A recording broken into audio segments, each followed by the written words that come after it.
As MPs came to the Parliament building this morning, they were met before the session by members of the Women's Front for Labour and Social Justice.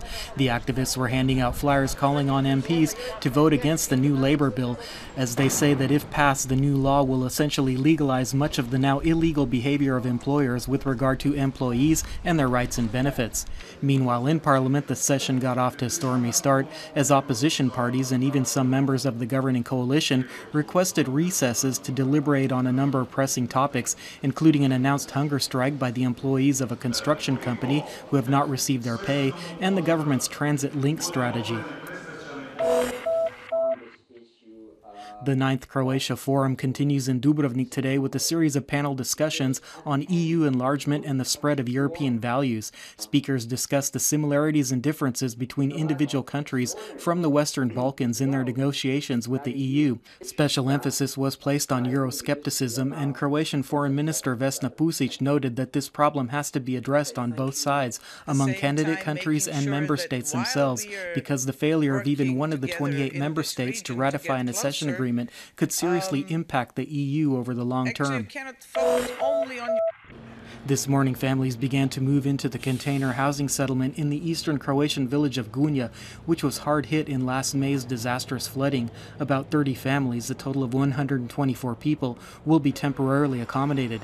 The first reconstruction works on their houses and other buildings will begin in about 2 weeks. Meanwhile, about 3,500 residents of Gunja are anxiously awaiting the beginning of disbursement of aid from the Red Cross.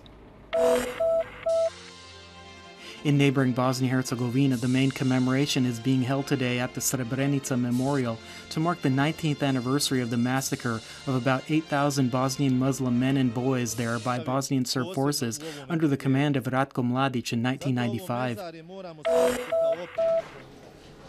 And back in Croatia, representatives of the World Bank held a press conference today at which they pointed out that Croatia is the sole European member state that will record a drop in GDP this year. They added, however, that the first signs of recovery can be seen, as there has been an uptick in exports and industrial production since the beginning of 2014. They also predicted a minimum of 1% growth for next year. Late last night, the Marina and Service Center in the Brodo Trogir shipyard were ceremonially opened. This is the first phase of operations here, in which owner Danko Končar has invested about 70 million Croatian kuna. 133 berths at sea and 80 dry berths have been built for yachts up to 20 meters long. The opening ceremony was attended by the Croatian Prime Minister. Also last night, the 65th Dubrovnik Summer Games were launched in a resplendent opening ceremony with participants and spectators undaunted by the rather inclement weather. Over the next 45 days, this popular summer festival will feature plays, concerts, recitals, and other performances, as well as art exhibits, with participation by musicians, ensembles, drama troupes, and other artists from Croatia and abroad.